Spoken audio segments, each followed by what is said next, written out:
நிச்சயம் நடக்கும். எல்லாரும் பாக்குற மாதிரி நடக்கும். நடந்த பிறகு நான் நம்புறேன்றது விசுவாசமே இல்லை.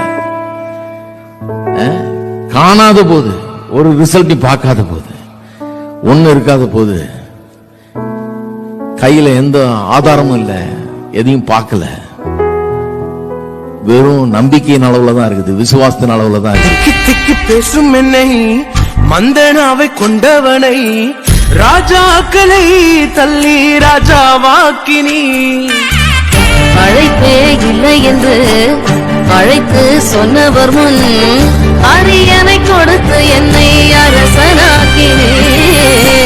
நீர் மட்டும் இல்லைனா என்ன நான் செஞ்சிருப்பேன். எத்தனையோ பேரை நம்பி ஏமாந்தும் போயிருப்பேன். நான் ஜெபிச்ச ஜெபமெல்லாம்